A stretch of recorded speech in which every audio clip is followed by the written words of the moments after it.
तस्वीर दिखाते हैं, क्योंकि लंबा वक्त लगा नेपाल से लेकर अयोध्या तक जब ये शिलाएं आई हैं, लेकिन जब ये शिलाएं अयोध्या पहुंचती हैं तो कैसे इनका स्वागत होता है वो तस्वीर हम आपको दिखाएंगे। और एक नया विवाद भी इससे जुड़ चुका है, इस रिपोर्ट के जरिए देखिए।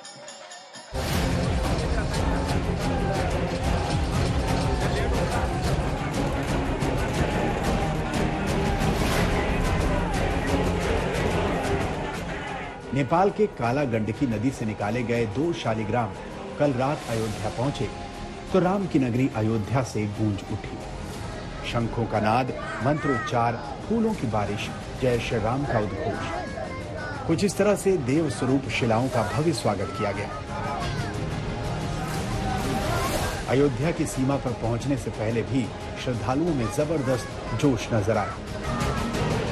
पीछे आप देख रहे हैं ये शालिग्राम शिला जो कि सीधे नेपाल से चलकर भारत पहुंची और इससे ही श्री राम की बाल स्वरूप प्रतिमा बनना है, माता जानकी की प्रतिमा बनना है। और इस बीच अगर आप देख पाएंगे लोगों का कैमरा ऑन है, लोगों के हाथ एक बार यहाँ तक पहुँच जाने हैं और इन सब के बीच यहाँ पर देखिए किस तरीके से पुष्प वर्षा भी हो रही है जब यहाँ से ये यात्रा गुजर रही है।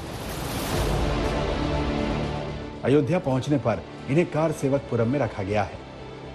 इनके दर्शन करने आए श्रद्धालु कह रहे हैं कि देव शिलाओं के रूप में साक्षात श्री राम अयोध्या आए हैं।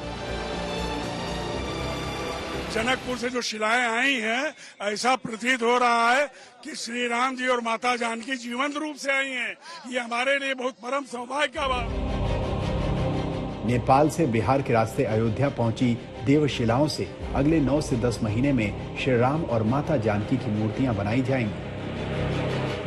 उसमें भगवान वास करते हैं और भगवान राम की सुंदर दिव्य मूर्ति बनेगी, उसी में भगवान वास करते हैं। ऐसी विधा है या गंडक नदी से निकाली गई है, जहाँ पूरे संसार में एक ही नदी से यह पत्थर मिलता है।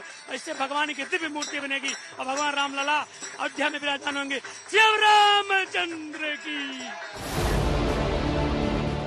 हालांकि देवतुल्य शालिग्राम को भगवान विष्णु का अवतार माना जाता है।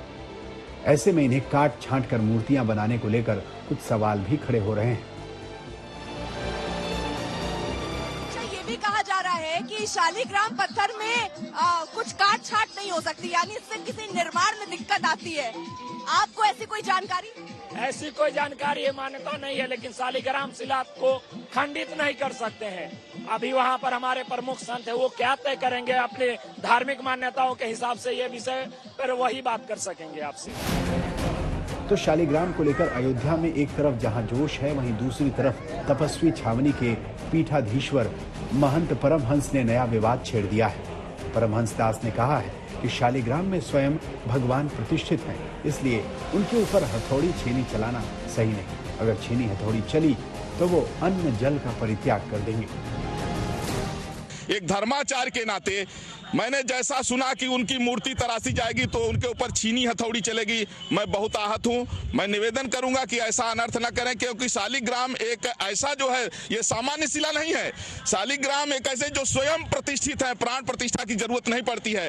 और अगर भगवान उसमें प्रतिष्ठित हैं तो उनके ऊपर हथौड़ी चले, छीनी चढ़े, इससे बड़ा अनर्थ हो जाएगा, मैं बता रहा हूँ। इसलिए मैं संबंधित श्री राम जन्मभूमि ट्रस्ट के सभी ट्रस्टियों से और सभी लोगों से मेरा करबद्ध निवेदन है कि ऐसा अनर्थ न करें। इनको इसी रूप से हम लोग पूजेंगे, पूरी दुनिया के लोग पूजेंगे। अब ये फैसला राम जन्मभूमि तीर्थ क्षेत्र ट्रस्ट को करना है कि वो इन शालिग्राम से मूर्तियों को स्वरूप देगा या इसी स्वरूप में इसे प्रतिष्ठित करेगा। इन्हें ट्रस्ट को सौंपने आए नेपाल के पूर्व डिप्टी पीएम ने भी फैसला ट्रस्ट पर छोड़ा है। काली गंडकी नदी में राम प्रकट हो गए, जिसको लाके मैंने राम के अपने घर में वहां पर पहुंचाने आया हूं। तो ये बड़ी खुशी की बात है और ये तय वो लोग यहाँ के ट्रस्ट लोग तय करेंगे कि इसे रामलला की मूर्ति कैसी बनाना है, क्या बनाना है, ये इनके अधिकार की बात है। तो जय श्री राम, जय श्री राम। तो जय श्री राम के नारे जो है वो अयोध्या में हनुमानगढ़ी में गूंजते नजर आ रहे हैं। और आज शिलाएं आई, कैसा महसूस कर रहे हैं? ये हमारी अयोध्या की धरती फिर से धन्य हो गई कि त्रेता युग में भगवान राम का सीता जी अयोध्या आई हुई थी, वहाँ से आज फिर वहाँ से नेपाल की धरती से ही अयोध्या के लिए आया हुआ है। अयोध्या एक छोटी बच्ची, आपका क्या नाम है? आंचल पाल। क्या बोल रहे थे अभी आप?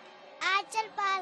आंचल पाल। अच्छा, एक जल्दी से हम एक इसी गाने के साथ एक कौन सा गाना आप सुना रहे थे, वो गाना? सजा दो घर को गुलशन सा, अवध में राम आए हैं।